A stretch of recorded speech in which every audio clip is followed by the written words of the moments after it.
Good evening and welcome to the August meeting of the Wilmot Township Committee of Adjustment. I'd like to introduce members of our committee. We have Mr. Steve Miller, Ms. Christine Kaler, and Ms. Louise Lalonde. Also with us this evening, we have Mr. Andrew Martin, who is the Manager of Planning and Economic Development and our Secretary-Treasurer. And also Mr. Cameron Miller, planner for the township, who will be introducing our applications this evening. Before we begin, I would ask Ms. Kaler to read the territorial acknowledgement. Thank you, Chair. We have gathered in Wilmot Township on the traditional territory of the neutral Anishinaabe, Haudenosaunee, and Mississauga peoples. We also want to acknowledge the importance of the Dish with One Spoon Covenant, a peace agreement made between Indigenous nations before the Europeans arrived. It characterizes our collective responsibility to each other and Mother Earth. We should take only what we need, leave enough for others, and keep the dish clean. By acknowledging this covenant and the First Nations, Métis, and Inuit peoples, we are reminded of our important connection to this land where we live, learn, and work together as a community. Thank you. My name is Wayne Ruth. We are an independent body appointed by Wilmot Township Council, and we have the power to make minor changes to existing zoning regulations and to approve some changes to existing non-conforming uses, as well as to give consent. Any decision made by this committee can be appealed to the Ontario Land Tribunal, who will then hold a meeting and make a final and binding decision. Only the applicant and certain prescribed public agencies can appeal this committee's decision. If a decision on a minor variance or consent is not appealed, it will become final and binding after 20 days from the date of this meeting. If the decision is not appealed, it will become final and binding, and the decision will be mailed to the applicant. The format of the meeting will be as follows. Mr. Miller will introduce the application. The applicant will then be invited to come forward and add any additional information if they choose to do so. Following that, anyone else in the audience or virtually can come forward and comment on the application. We will then turn it over to members of committee who may question the applicant or express concerns, and then finally we will make a decision. So, Mr. Miller, would you introduce the first application, please? Yes, thank you, Chair Roth. The first application and the only application tonight is A11/23 concerning 26 Betchen Lane in Baden.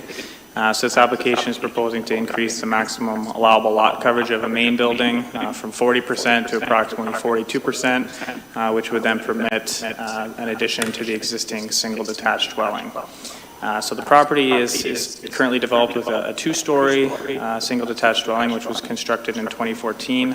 And at the time of its original construction, it had a lot coverage of approximately 39%, meaning that any minor addition to the property would push it over that maximum requirement of 40%. The applicants are proposing an addition to the existing home, again, approximately 15 square meters in size. With the proposed addition, the resulting lot coverage would then exceed the maximum of 40% at 42.2%.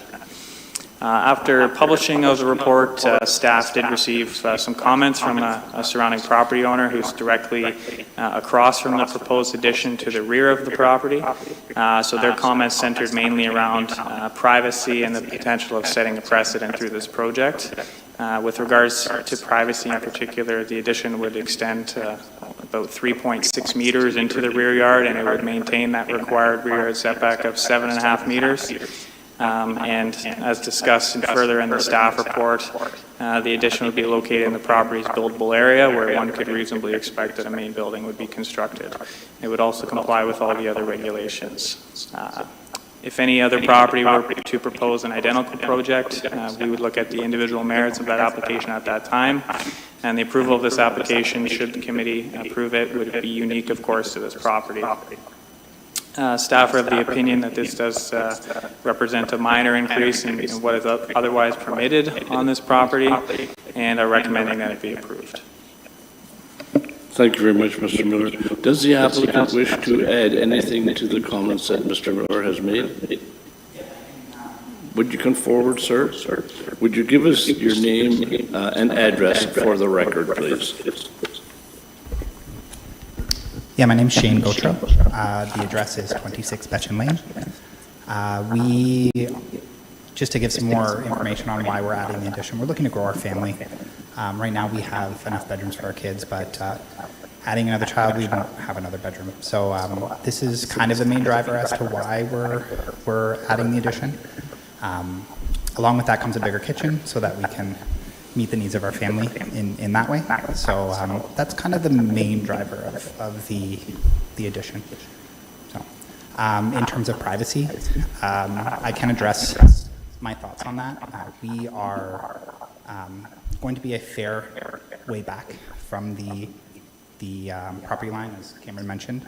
I spoke with the property owner rear to us, and we did discuss prior some mitigating measures for concern of privacy. So the complaint does come to a bit of a concern, or sorry, a surprise to me, given that I thought we had come to an agreement. We proposed some pretty big compromises in order to meet their needs. So yeah, that's it. That's all I have.